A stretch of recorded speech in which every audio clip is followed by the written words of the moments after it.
Allez, je vous propose qu'on puisse commencer. Les autres nous rejoindront, mais on connaît aussi l'agenda de tout le monde qui est assez chargé.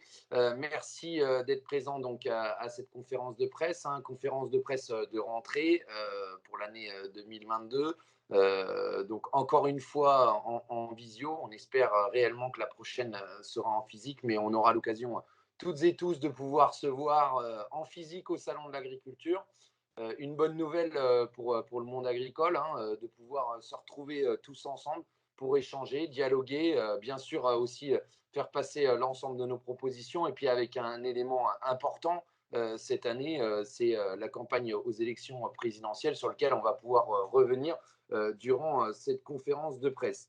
Alors cette conférence de presse, on l'a bâtie en deux parties. La première, bien sûr, sur revenir un peu sur l'année écoulée, avec les grands moments, les grandes propositions. On commencera avec Arnaud sur, bien sûr, le changement statutaire et les conditions d'éligibilité chez jeunes agriculteurs. La campagne promotion métier avec Nicolas et la semaine RGA. On aura aussi, avec Basile, le retour un peu sur la PAC et puis surtout la définition de l'actif. Et François Etienne nous présentera les enjeux en 2022 autour aussi des EGA et François Etienne autour du RGA. Ensuite, on passera plutôt sur la partie prospectif, réellement sur ce que l'on veut faire en 2022. Alors, un petit mot, bien sûr, sur la présidence française européenne. Et puis, le détail un petit peu de notre manifeste qui vous sera envoyé à l'issue de la conférence de presse sur l'ensemble des propositions jeunes agriculteurs, que ce soit sur le foncier, la promotion des métiers, la formation, l'installation, bien sûr, et puis l'accompagnement sur la transition. Bien sûr, on répondra aussi à toutes vos questions à l'issue des parties, que ce soit dans le chat ou n'hésitez pas à prendre la parole. Voilà, on rentre tout de suite dans le vif du sujet et puis je vais laisser la parole à Arnaud pour nous parler de l'université d'hiver qui s'est tenue début décembre avec le changement des conditions d'éligibilité chez JA. Oui, merci Samuel. Bonjour à toutes et tous. Donc, comme vous le disait le président, une université d'hiver un peu spéciale cette année, avec la tenue d'une AGE. C'est pas courant une AGE au moment d'une université d'hiver. C'était pour aboutir sur un travail qui était finalement la révision de nos statuts sur les conditions d'éligibilité chez jeunes agriculteurs, avec, vous le savez, depuis la création du syndicat, une limite d'âge pour être représentant et élu à 35 ans. Et du coup, on avait décidé sur ce mandat et sur le rapport moral 2021 de travailler sur les critères d'éligibilité. C'est ni plus ni moins que la continuité du travail sur le projet identité JA, hein, qui avait été voté au congrès de la Baule, si vous en rappelez, qu'on avait pu vous présenter. Euh, Ça s'inscrit finalement dans la relance et la dynamique de nos structures, de nos adhérents demain chez Jeunes Agriculteurs. Alors pourquoi avoir fait évoluer l'âge jusqu'à 38 ans? Et ben, ni plus ni moins que ça a été pendant un an un travail d'enquête auprès de tout notre réseau pour bah, voilà, demander si ces critères-là étaient encore les bons et si ce n'étaient pas les bons, pourquoi il faudrait les changer et à quelle limite il faudrait s'arrêter. Ça s'inscrit ni plus ni moins aussi dans une évolution sociologique que l'agriculture n'échappe pas comme au reste des corps et des professions qui existent dans notre pays, avec des agriculteurs qui restent plus longtemps à l'école, et c'est tant mieux, parce que je pense que pour être préparé à tous les enjeux qui vont être exposés par les vice-présidents, je pense qu'on a besoin d'un niveau de formation assez élevé. C'est dû aussi par des gens qui, la différence par le passé, vont voir d'autres métiers avant de s'installer, donc arrivent plus tard dans le monde agricole, avec un âge d'installation, et je pense que François Etienne y reviendra, mais qui n'a fait que monter dans le temps. Et du coup, il venait un intérêt de pouvoir rallonger de 3 ans cet âge-là, parce que jeune agriculteur, alors, on va vous présenter tout ce qu'on y fait, mais je pense qu'il ne faut pas qu'on oublie que c'est aussi une école de formation. Ça permet à des jeunes agricultrices, à des jeunes agriculteurs de pouvoir se former, de pouvoir prendre goût à l'engagement. Et du coup, voilà, c'était une opportunité, on a su la saisir. Alors, ça a été un travail d'un an et demi, avec des débats, des positions. Et finalement, on a atterri sur une validation à 70% du réseau pour changer cet âge-là. Et en même temps, parce que ça fait aussi partie de la force de jeunes agriculteurs, la dynamique de renouvellement, le fait d'avoir des mandats de 2 ans qui se renouvellent, on a fait le choix avec tout le réseau de mettre une limite de mandat à chaque poste, que ce soit en département, en région, en président, à chaque poste de président et de secrétaire général. Parce que voilà, c'était estimé que ce sont souvent les deux têtes qui représentent le plus le syndicat, l'un plus la partie politique, l'autre plus la partie réseau, et qui nous paraissait important de garantir ce turnover. Donc voilà, une limite de 2 mandats maximum par poste pour garantir aussi que finalement des jeunes aussi prennent la place, parce que être président ou être secrétaire général, c'est aussi se former, c'est aussi prendre des responsabilités et être paré demain à finalement venir renouveler nos OPA qui nous entourent. Hein, parce que j'ai envie de dire que les OPA vont subir le même problème que nos fermes, c'est avec un âge qui s'approche de la retraite, il va falloir renouveler. Donc voilà, c'était s'ouvrir grandes les portes à donner de la place et de l'envie à ceux qui ont envie de s'engager, de pouvoir le faire. Et puis aussi, juste ce dernier point, c'est que ça permettait aussi, alors certains des fois trouvaient que c'était pas, mais ça nous paraissait aussi important et c'était pas mal remonté par nos jeunes agricultrices. C'est aussi de pouvoir leur donner le temps de pouvoir aussi, elles, s'investir, parce que c'est pas un scoop que de vous dire que forcément, quand on a 25, 28 ans, 30 ans, c'est là qu'on fait un peu notre vie de famille, qu'on commence à la créer. Et du coup, elles y voyaient un intérêt de se dire que si on repoussait de 3 ans, ça laissait jusqu'à 38 ans, et elles, ça leur laissait quelques années de plus pour pouvoir s'investir au sein de jeunes agriculteurs, et que certaines avaient un peu le goût amer des fois d'être revenues à 31 ans et que ça s'arrête tout de suite à 35. Donc, j'espère que ça produira ses effets, on le verra dans le temps, mais moi, j'en suis assez confiant de pouvoir encore aller capter cette part de jeunes agricultrices qui fait que d'augmenter dans le monde agricole, et c'est bien, tant mieux. Voilà ce que je pouvais vous dire. Merci Arnaud. Alors, Arnaud a insisté énormément sur la partie école de formation jeunes agriculteurs, mais pour ça, il faut qu'on ait des jeunes et des femmes qui s'installent, et donc il faut qu'on soit capable de les attirer dans le métier. Et c'est le sujet que Nico va nous présenter à l'instant sur la promotion des métiers et la semaine RGA. Bonjour à tous, à toutes. Meilleurs vœux pour cette nouvelle année, évidemment. Je vais vous parler communication, notamment sur 2 gros rendez-vous qu'on a eu cette année en 2021. Le premier gros rendez-vous, c'était la campagne de promotion du métier #Demain je serai paysan. #entrepreneur du vivant, pardon. C'est une campagne qu'on a énormément poussée, nous, chez JA, puisque ça fait quand même quelques années qu'on essaie de construire une véritable campagne pour faire la promotion du métier d'agriculteur et d'agricultrice. Notre partenaire principal que l'on a trouvé, c'est le ministère de l'Agriculture, et qui a engagé à nos côtés et avec nous une campagne #entrepreneur du vivant.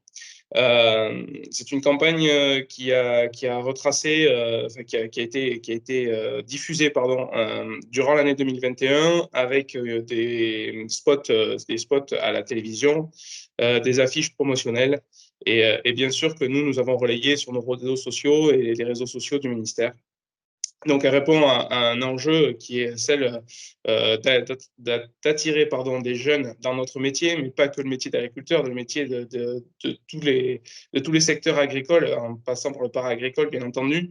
Il y a énormément de postes à pourvoir, environ 70 000, ne serait-ce que dans l'agriculture pure. On sait qu'on va avoir un déficit d'agriculteurs d'ici quelques années. Il y aura presque 2 tiers des fermes à reprendre, ou la moitié des fermes à reprendre, d'ici 5 ans. Nous avons besoin de bras pour travailler à nos côtés, et de bras pour travailler sur les exploitations agricoles. Donc, on salue l'initiative que nous avons très fortement poussée aux côtés du ministère de l'Agriculture. Et je pense qu'il va falloir faire pérenniser cette campagne de communication tout au long de 2022, voire même au-delà. Donc, il nous reste encore du travail de ce côté-là. Un autre moment qui est fort pour nous chez GIA, c'est la campagne du RGA, du renouvellement des générations.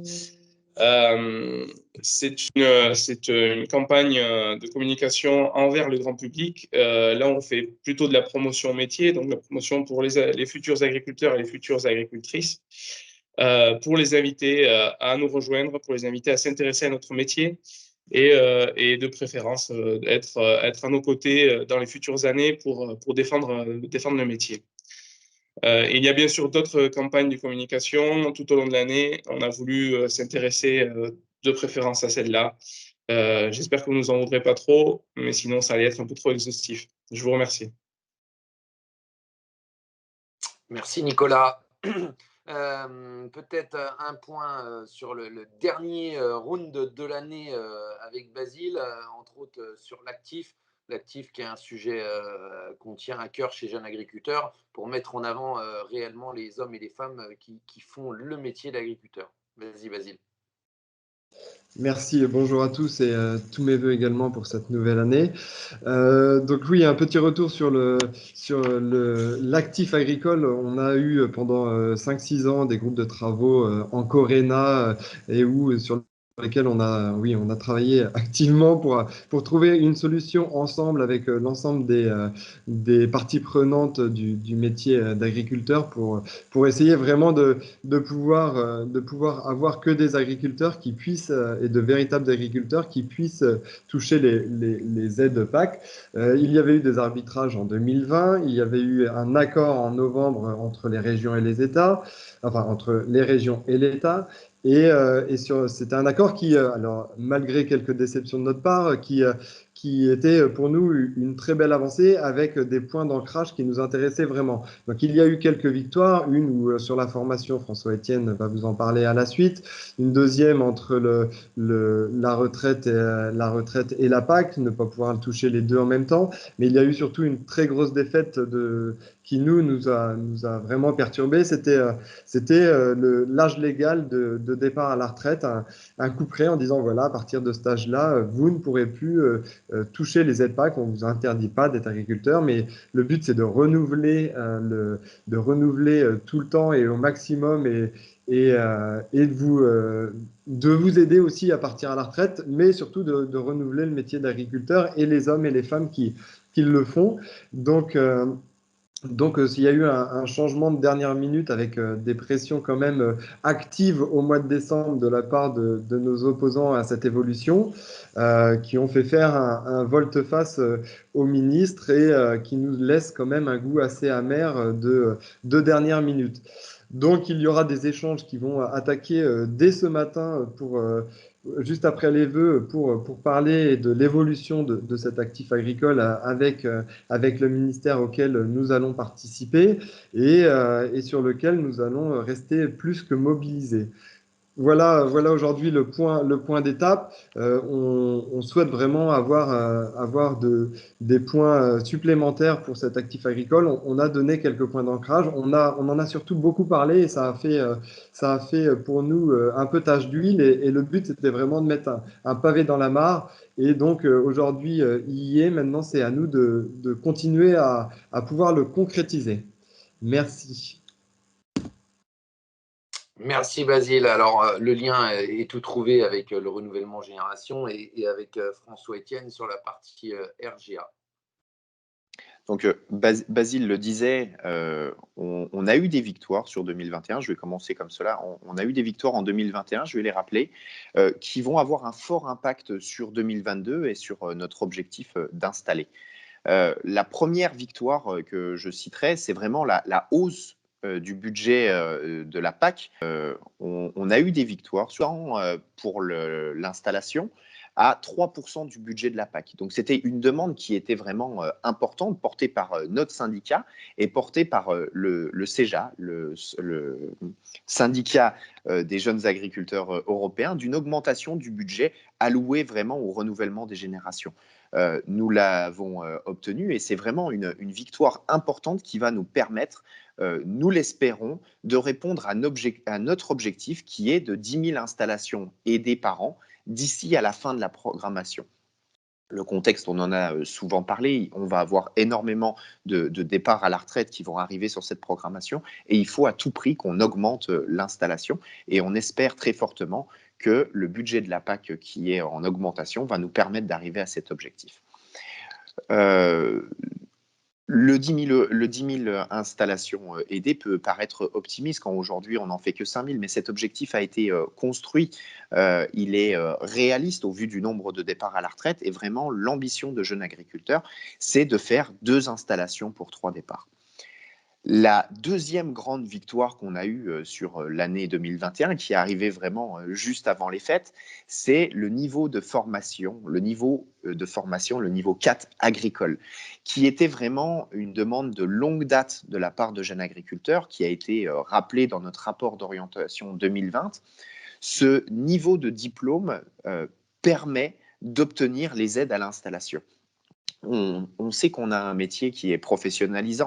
J'y reviendrai dans la deuxième partie. Mais voilà, il fallait coupler cette exigence de diplôme, de compétences avec les aides à l'installation. Nous avons un métier professionnel et nous ne pouvions pas donner des aides à des personnes qui n'étaient pas formées, qui n'avaient pas un diplôme nécessaire. Et du coup, c'est pourquoi nous nous sommes battus jusqu'à la toute fin avant d'obtenir gain de cause sur le niveau 4 agricole qui, selon nous, est le juste niveau pour être un bon chef d'entreprise. Aujourd'hui, vraiment, c'est ce qu'on est, les agriculteurs. On est des vrais chefs d'entreprise formés et ça nous permet de répondre aux attentes sociétales et aux enjeux environnementaux.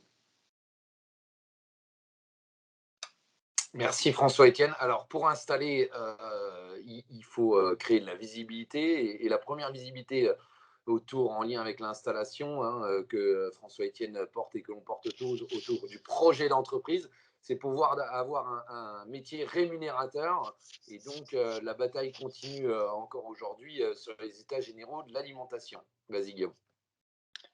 Merci Samuel, bonjour à toutes et à tous. Et tout d'abord, je vous souhaite également tous mes voeux pour cette année 2022 et qu'elle apporte bonheur et tout ce que je vous souhaite pour cette année.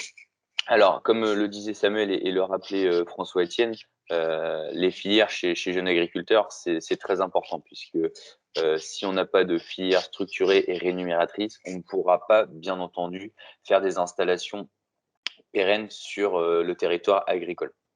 Alors 2021 a été marqué et on pourra l'appeler comme année charnière, puisque en début d'année, si vous vous souvenez bien, la colère des agriculteurs a fait que sur le terrain, on a remis les états généraux de l'alimentation sur la table. Donc on a fait un travail de syndicalisme économique, on a fait un travail en commun avec les autres associations syndicales, justement pour pouvoir améliorer ces états généraux de l'alimentation, puisqu'avant, il y avait encore trop d'industriels et de distributeurs qui contournaient cette loi pour rémunérer à la juste valeur les productions agricoles. Donc pour ce fait, on a travaillé conjointement, avec le ministère et l'ensemble de notre réseau pour pousser fort à la modification de cette loi Egalim. Et grâce à un député, Grégory Besson-Moreau, qui a porté cette loi, donc on va l'appeler EGA2, va nous permettre de sécuriser notre revenu 2022 et dans les années futures.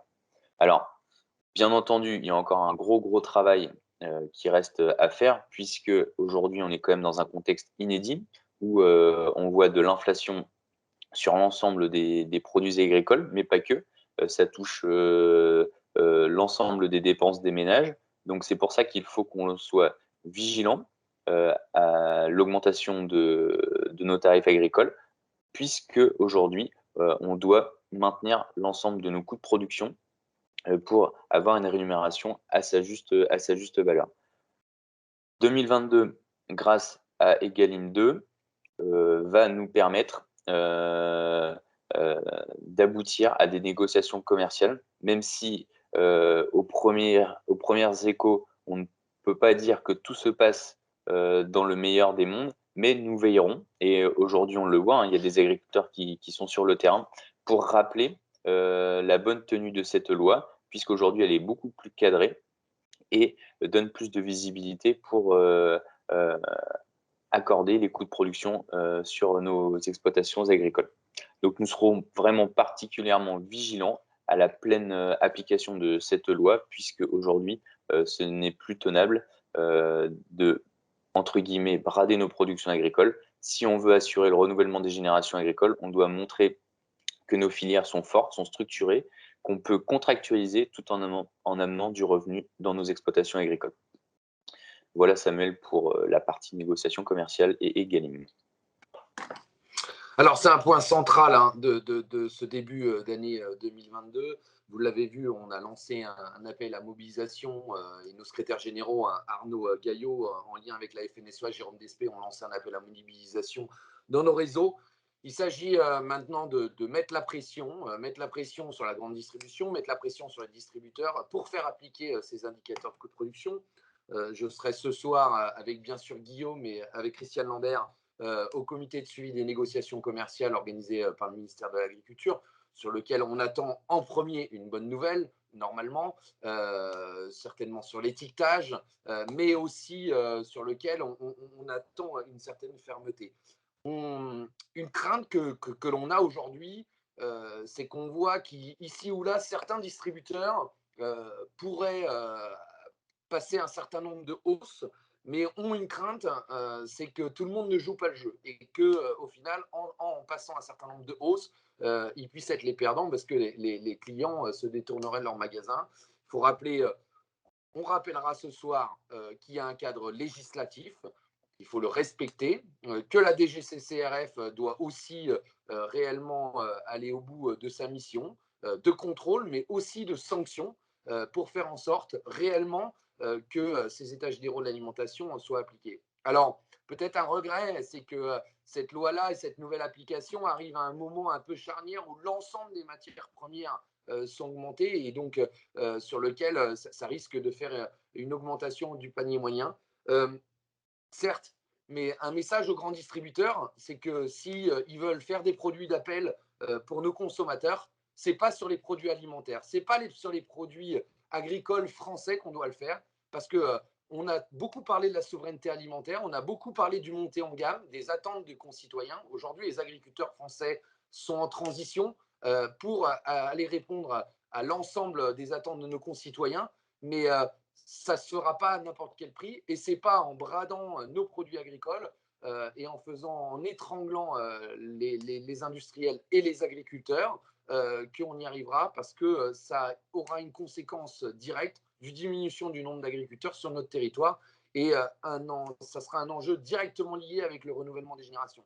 On ne peut pas aujourd'hui installer des jeunes sans être capable d'avoir une vision économique. François-Étienne l'a dit, on est des entrepreneurs et donc il faut une vraie vision économique sur les exploitations. Nous sommes tous des passionnés, mais la passion, ça ne fait pas tout. Il faut pouvoir en vivre et se projeter à long terme. On arrive sur la partie de nos attentes en 2022. J'ai commencé un petit peu à déborder sur la partie économique. Et c'est vrai que ça va être un grand moment jusqu'au Salon de l'Agriculture, jusqu'au 1er mars, la fin des négociations commerciales. Mais il y a aussi beaucoup d'autres enjeux pour cette année 2022, avec la première autour de la présidence française de l'Union européenne, avec un certain nombre une feuille de route que l'on partage, entre autres, sur les clauses miroirs, faire en sorte que l'on n'importe plus des produits qui ne respectent pas nos normes de qualité, nos normes de production. C'est un point central pour nous. C'est le slogan que l'on avait porté et que l'on porte toujours avec la FNSEA de n'importons pas les produits qui ne respectent pas nos qualités et qui ne respectent pas non plus aussi les attentes de nos concitoyens. Une grosse attente sur ce sujet-là. Alors bien sûr, ça ne sera pas le seul outil à notre disposition. On n'oublie pas aussi l'ensemble des traités, l'ensemble aussi des accords de libre-échange sur lesquels on a porté un certain nombre d'ambitions, de faire sortir tous les produits alimentaires et agricoles des traités de libre-échange, de pouvoir avoir un cadre bien spécifique pour ne pas troquer de la viande contre des avions ou des porte-avions ou autres. Il faut réellement avoir des règles équitables sur ce sujet-là. Deuxième grand enjeu, vous le savez, c'est bien sûr la campagne aux élections présidentielles qui anime tous les débats, hein, et entre autres dans l'ensemble des médias, la presse écrite, la radio, la télé et autres, en ce moment, sur lequel on porte un certain nombre de propositions en 2 temps, avec un manifeste que vous allez recevoir très complet sur l'ensemble de nos demandes, qui fait le lien avec le manifeste que l'on avait sorti pendant le Covid sur la souveraineté alimentaire, avec un certain nombre de propositions communes aussi avec la FNSEA, et puis un manifeste plus particulier sur réellement plus précis, plus pointu sur 5 de nos demandes. Alors ces 5 demandes, elles tournent autour de la promotion du métier, de la formation, de l'installation, de l'accompagnement à la transition et de la transition. C'est un peu un marathon qui commence pour nous, hein, donc avec, je vous disais, ce 2e manifeste qu'on a envoyé à l'ensemble des équipes de campagne, sur lequel on a un certain nombre de demandes d'audition, de rendez-vous, bien sûr avec le salon de l'agriculture qui va être réellement, je pense, un grand défilé, hein, à l'état actuel des choses. C'est environ 28 candidats, c'est du jamais vu. Donc on verra combien ils seront encore au salon de l'agriculture. Mais j'ai envie de vous dire que ça continuera jusque la veille des élections présidentielles, de pousser sur tout le territoire toutes nos propositions dans chacun des déplacements des candidats à l'élection présidentielle. Et puis au mois de juin, on aura aussi les élections législatives qui seront un gros moment, mais sur lequel on reviendra plus particulièrement vers vous une fois que les élections présidentielles seront passées. Voilà, grosso modo, le cadre de cette 2e partie de la conférence de presse. Et pour commencer, en lien avec la communication que Nicolas nous a présentée tout à l'heure, je vous propose de l'écouter sur les suites à 2D sur la promotion du métier. Merci Samuel. Avant de parler de la promotion du métier, moi je vais vous donner rendez-vous tout au long de l'année 2022 sur des actions que l'on mène. Alors donc tout d'abord au Salon de l'agriculture, puisqu'il peut se maintenir cette année. Je vous donnerai ensuite rendez-vous pour les toquets de l'agriculture. C'est un événement qu'on a maintes fois reporté, mais que cette année, je pense que ce sera la bonne et qu'il faut absolument que ça ait lieu. On aura bien sûr notre congrès qui se tiendra au mois de juin. Et pour terminer, Terre de Gym au mois de septembre du côté d'Orléans. Tout au long de l'année, on aura des campagnes de communication. Le manger français, bien évidemment, que l'on ressort pendant l'été et pendant les fêtes. La semaine RGA pour promouvoir le renouvellement de génération en agriculture.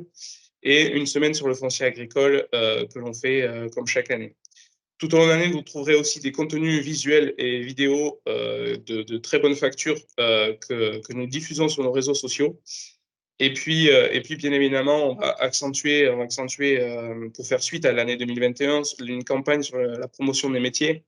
Donc, pérenniser cette communication nationale, avoir une stratégie forte d'orientation vers l'agriculture, notamment au niveau des établissements scolaires. Et puis, retrouver un lien entre agriculteurs et consommateurs qui, pour nous paraît essentiel aujourd'hui, de pouvoir montrer aux consommateurs d'où viennent leurs produits et comment ils sont produits. Voilà. Ça sera déjà une année bien chargée en termes de communication et j'espère qu'on aura l'occasion de vous retrouver sur tous nos événements. Merci Nico. Alors, on va, suite à la promotion, on revient sur l'installation avec vraiment 2 axes charnières pour l'année 2022, hein, qui est la formation de futurs agriculteurs, de futurs collaborateurs sur l'agriculture, mais aussi un peu la suite de notre rapport d'orientation sur renouveler notre dynamique à l'installation et notre accompagnement à l'installation avec François Etienne. Alors, effectivement, on pense qu'il faut qu'on mise sur une formation professionnelle et une formation technique de qualité. Pour vous représenter un peu le contexte, l'agriculture n'est plus une voie de garage, et bien heureusement. Les formations agricoles sont vraiment des formations d'excellence qui recrutent en nombre. Bien souvent même, on voit des jeunes arrêter l'école parce que les entreprises viennent les débaucher tellement la demande est importante.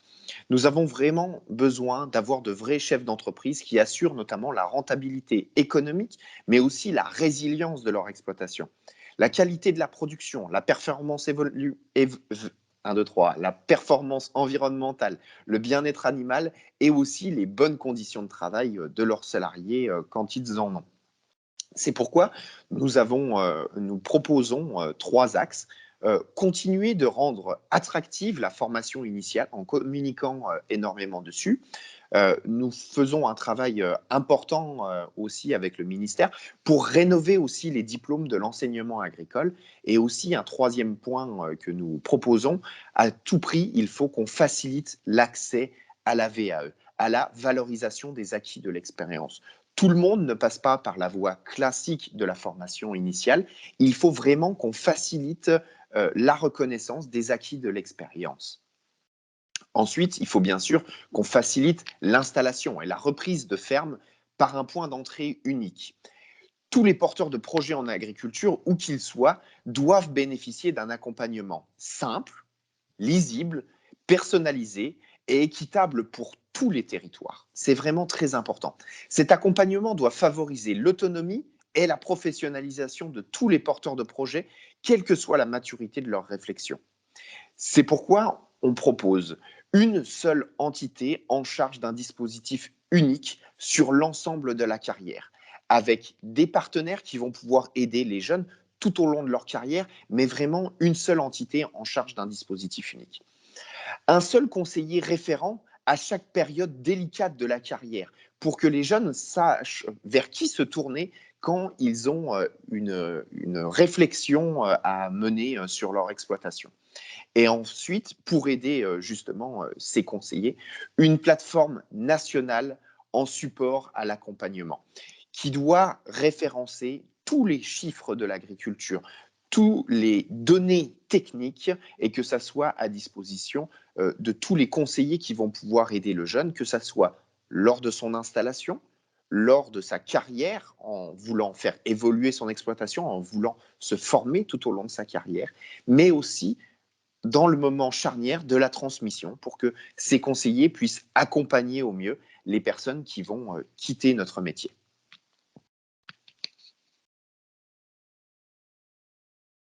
Merci François-Étienne. Alors un enjeu fort aussi autour du foncier, parce que bien sûr pour installer les jeunes, il faut pouvoir accéder au foncier et entre autres limiter aussi l'artificialisation des terres. Et je vais laisser la parole à Basile. Oui, merci pour la parole. Donc, un de nos premiers buts est clairement de pouvoir préserver ce foncier. Donc, considérer le foncier agricole comme un enjeu de souveraineté alimentaire, ça fait un peu écho à ce qu'a dit le ministre ces derniers jours à l'UE. Donc, comment réussir à garder les terres comme un enjeu de souveraineté alimentaire?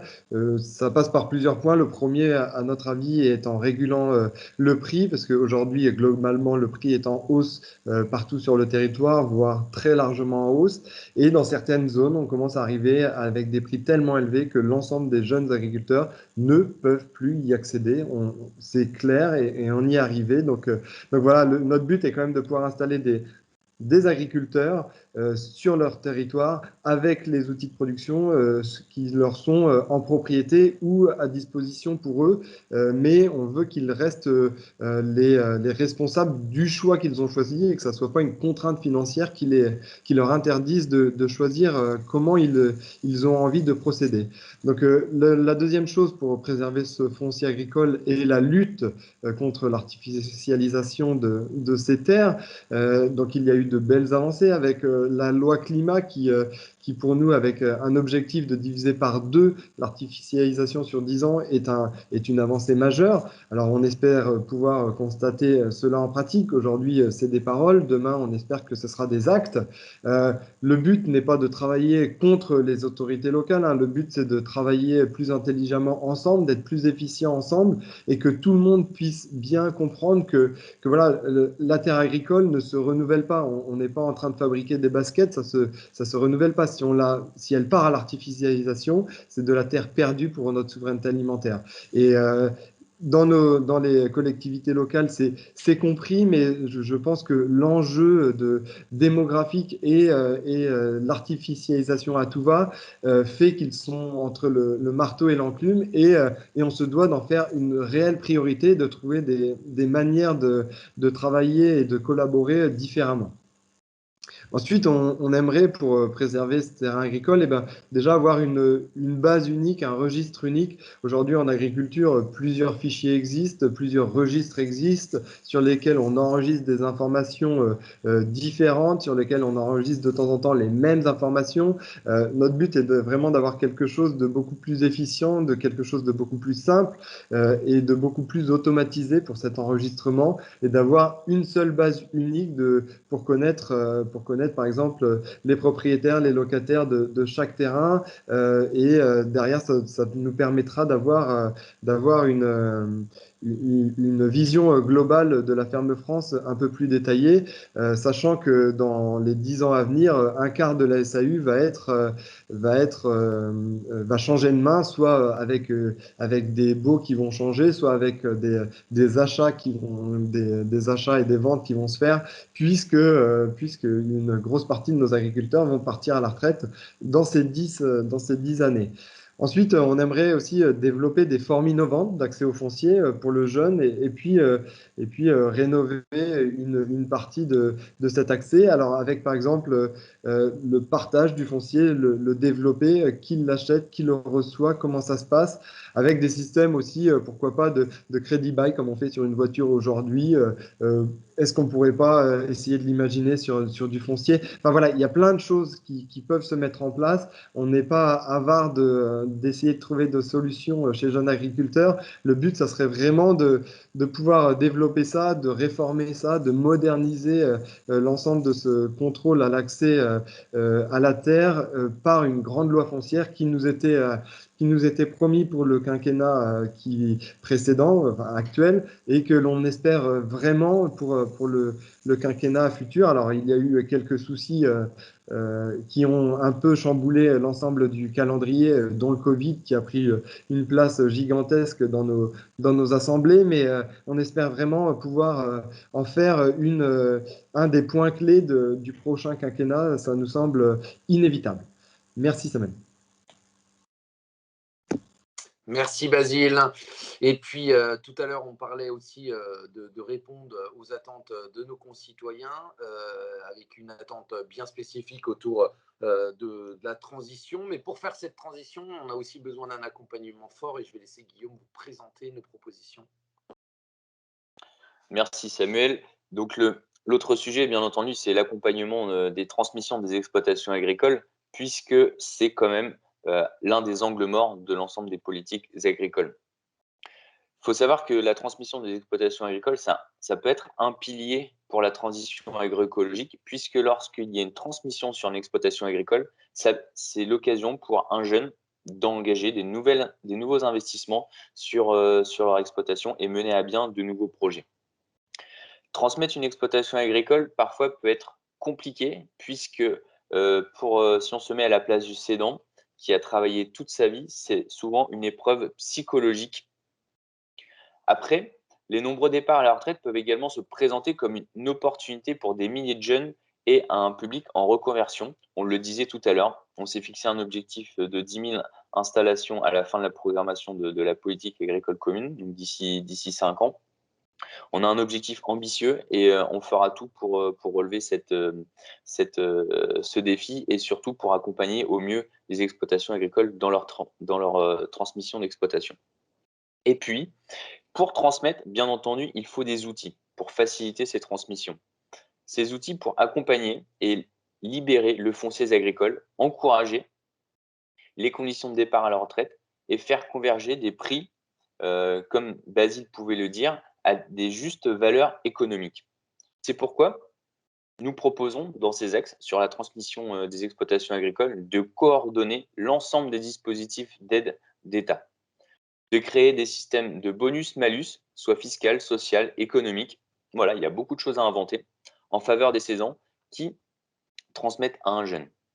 Et bien entendu, mettre en place des formations pour aider les cédants pour appréhender leur départ. j'ai abordé tout à l'heure l'aspect psychologique, mais c'est pour ça que c'est des choses qui se travaillent en amont, peut-être 3, 4, 5 ans avant de céder les exploitations agricoles pour que le cédant soit dans de bonnes conditions à son âge légal de départ à la retraite. Et la dernière proposition que nous pourrons faire, c'est soutenir des mesures fiscales et sociales pour les cédants en transmettant à des jeunes. Et tout ça, le fait de faire des mesures incitatives permettrait à nos jeunes de rentrer plus facilement dans le métier agricole et d'assurer ce défi démographique que nous voulons relever avec ce grand défi. Voilà, Samuel, sur la transmission de nos exploitations agricoles. Merci Guillaume. Alors maintenant, on a fourché entre transmission et transition parce qu'il est pour nous aussi important de pouvoir amener de la visibilité aux jeunes et c'est ce qu'on appelle le mode projet. C'est en lien bien sûr avec aussi des priorités françaises à l'Union européenne autour du dossier carbone, un dossier cher à jeunes agriculteurs, vous le savez, avec la négociation autour du plan de relance de 10 millions d'euros pardon, pour financer des diagnostics carbone pour les jeunes installés de moins de 5 ans. Alors à Yé, cette méthodologie carbone est en route avec l'ensemble des indicateurs pour la partie ruminante, mais aussi pour la partie grande culture. On attend d'ici peu aussi l'ensemble des indicateurs et méthodologies pour les autres productions, entre autres la viticulture, maraîchage et autres, qui viendront conforter et qui permettent de mettre les jeunes et les moins jeunes en transition de manière volontaire, de manière voulue, avec des choix d'entreprise en fonction de son exploitation, ses filières et son territoire. C'est un enjeu pour nous extrêmement important parce que ça permet de mettre en lien et de mettre en transition l'ensemble des agriculteurs dès leur installation, mais surtout de leur donner une vision et un projet pour leurs exploitations. Alors le lien avec l'Europe, il est tout trouvé parce que la France a été en avance sur ce sujet-là. Et aujourd'hui, l'Europe veut s'imprégner du dossier du carbone. Il s'agit pour nous de ne pas refaire ce qu'on pourrait appeler de la surtransposition. Il s'agit pour nous, au travers de cette présidence française à l'Union européenne, de pouvoir justement harmoniser, de trouver un cadre commun, tout en sécurisant tout le travail qui a déjà été fait par les Français sur les grandes cultures, mais aussi par d'autres pays européens. Je pense à la Suède autour de la forêt, je pense à la Finlande aussi, qui travaille sur une méthode pêche. Et donc, de tous ensemble se réunir pour créer réellement un vrai projet européen autour de la captation et du stockage du CO2 et d'accompagnement des agriculteurs pour aussi valoriser ces crédits carbone, valoriser toutes ces tonnes de CO2 qui seront captées, stockées en plus sur nos exploitations, mais aussi, et je pense que c'est un axe très important, diminuer nos émissions de CO2 sur nos exploitations, mais aussi sur l'ensemble de la filière agroalimentaire pour faire en sorte d'être capable de produire à terme des produits bas carbone à destination de nos consommateurs pour aussi légitimer le fait de pouvoir vendre des crédits carbone aux sociétés qui veulent compenser. Voilà, on arrive, on est pile poil dans le timing, on a essayé d'être assez concis, peut-être de trop. N'hésitez pas à nous poser des questions via le chat ou directement donc en prenant la parole. Bien sûr, je vous le rappelle, donc vous allez recevoir juste après la conférence de presse notre manifeste, nos 2 manifestes. Et puis, vous redire aussi qu'on sera très heureux de vous recevoir, et comme l'a dit Nicolas tout à l'heure, sur notre stand qui sera dans le hall 4, un stand rénové, un stand un peu dynamique, en 2 parties, avec une partie réellement syndicale jeunes agriculteurs, et puis une partie de notre association Demain je serai paysan, notre association qui rassemble un certain nombre d'acteurs autour de la communication et de la promotion des métiers, sur lequel on inaugurera et on lancera réellement cette association avec l'ensemble des acteurs en présence du ministre de l'Agriculture et sous le haut patronage aussi d'Elisabeth Borne et de Jean-Michel Blanquer. Donc un moment aussi important pour lancer cette nouvelle dynamique sur la promotion des métiers, en lien avec la formation et en lien avec l'ensemble des propositions que François-Étienne vous a dites sur l'installation. Donc n'hésitez pas, vous savez toutes et tous que le stand Jeunes Agriculteurs au Salon est un stand plutôt convivial, et malgré les différentes restrictions qu'il pourrait y avoir, en respectant les gestes et barrières, vous serez la bienvenue toutes et tous pour partager avec nous, avec les membres de notre réseau, mais aussi et surtout pour venir boire un petit verre de produits locaux sur notre stand. Voilà, je vous remercie à toutes et à tous de votre attention. Bien sûr, je remercie, mais c'est tellement évident, mes vice-présidents et Arnaud, notre secrétaire général, de pouvoir avoir participé à cette conférence de presse et de vous avoir amené tous ces éléments. Alors, n'hésitez pas si vous avez des questions.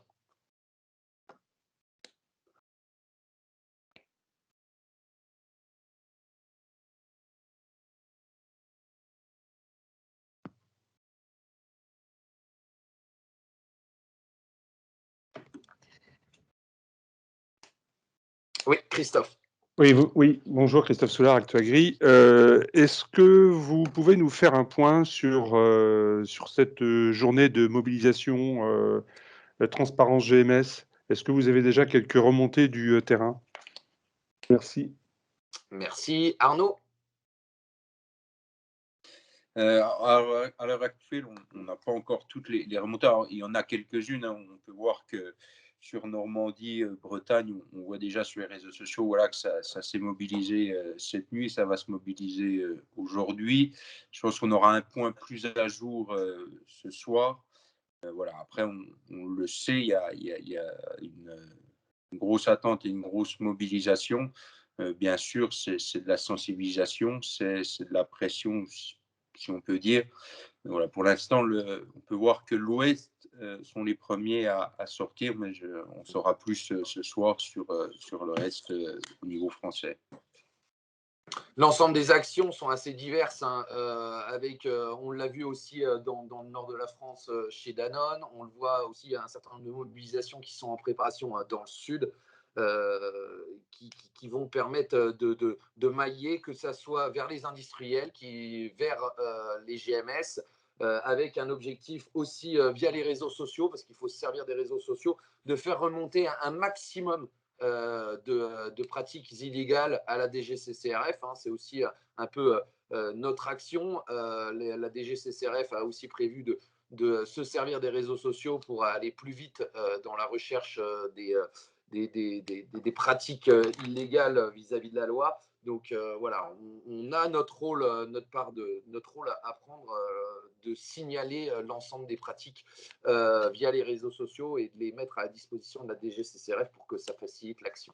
Vas-y Guillaume.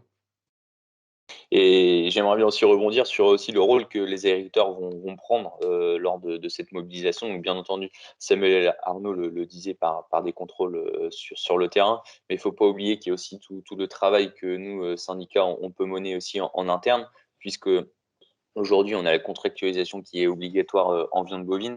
Donc, il y a aussi un gros travail de réseau qui est mené sur le terrain, justement, pour accompagner tous les agriculteurs pour qu'on puisse bien entendu, pour qu'on puisse bien entendu que les agriculteurs élaborent leur contrat en bonne et due forme avec tous les indicateurs de coûts de production, prix de marché, pour qu'on puisse rémunérer à leur juste valeur les productions agricoles.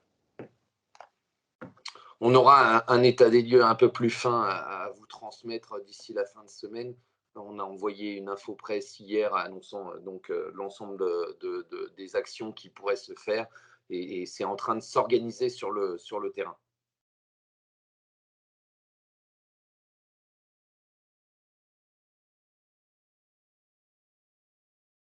Vas-y Christophe. Ouais, j'ai encore une question. Concernant votre congrès de juin, ce sera où et quand? Alors, notre congrès de juin aura lieu au Havre et alors il sera à partir du lundi 31 mai. Donc 31 mai, 1er et 2 juin. Alors ça commence un lundi cette année parce que l'an dernier il avait été reporté et donc il a fallu s'arranger avec la salle pour pouvoir le reporter sur la première semaine de juin. Donc c'est 31 mai et 1 et 2 juin donc au Havre.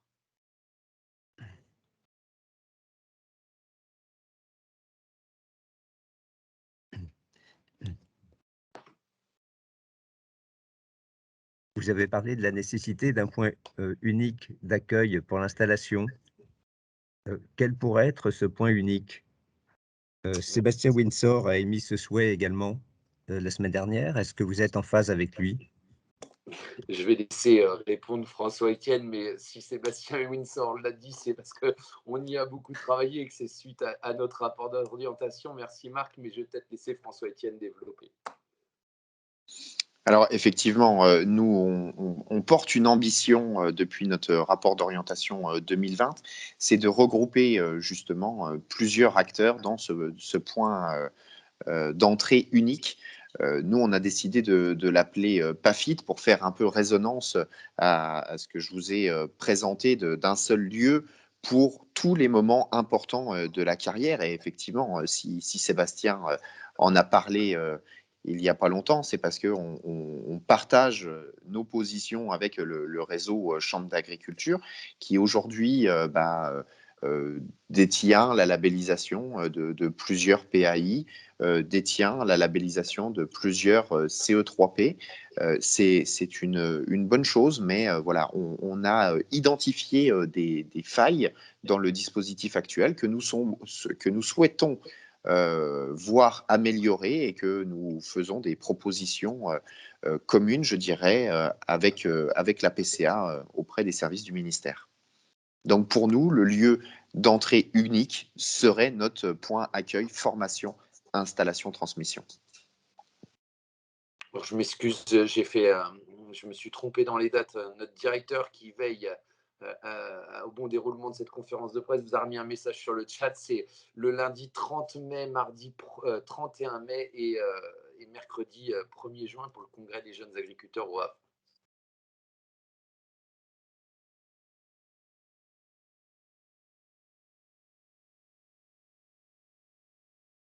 Est-ce que vous avez d'autres questions ?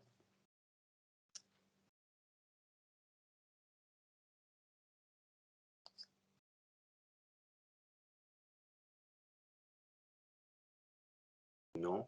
En tout cas, n'hésitez pas, comme à l'habitude, hein, on est disponible pour répondre aussi à vos questions ou à vos interviews à la suite de la conférence de presse, comme ça se fait traditionnellement, pour répondre à vos questions. Donc, n'hésitez pas à nous contacter, à passer par Gaëtan, hein, qui fera le relais sur chacun des sujets auprès des vice-présidents, de Arnaud et de moi-même, pour justement pouvoir répondre au maximum de questions. Je le redis aussi, la présence, bien sûr, au Salon de l'Agriculture. On a aussi un événement très important la semaine prochaine, hein, la session renouvellement des générations en agriculture qui aura lieu à Millau. Donc mardi, mercredi et jeudi de la semaine prochaine, en présence en visio le mardi du ministre de l'Agriculture et des Régions de France, pour pouvoir aussi insuffler une nouvelle dynamique, partager l'ensemble des points que François-Étienne vous a dit, et là en répondant aussi à la question de Marc sur un point accueil unique qui est très important. Et puis un moment d'échange aussi important avec notre réseau, avec 150 participants de notre réseau, vraiment dédiés à l'installation pour justement toujours faire évoluer notre dispositif, l'accompagnement, mais aussi la promotion des métiers. Donc un moment important sur lequel on reviendra certainement vers vous sur l'ensemble des avancées et des propositions que l'on fera à la suite de cette session. Et puis, dans un mois, maintenant moins d'un mois, l'ouverture du Salon de l'Agriculture.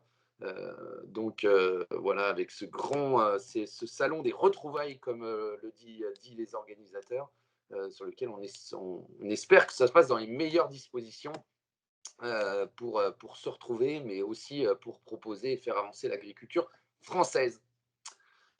On vous remercie toutes et tous, et puis on se tient à votre disposition. Bon courage à vous, prenez soin de vous, de vos proches, de vos familles, surtout une bonne santé. Je pense que c'est ce qu'on peut se souhaiter de mieux pour cette nouvelle année. Le bonheur et la santé, c'est la vie, et c'est ce qu'on croit chez Jeunes Agriculteurs pour mener à bien nos projets. À très bientôt. Merci. Merci. Merci. Merci, au revoir. Merci.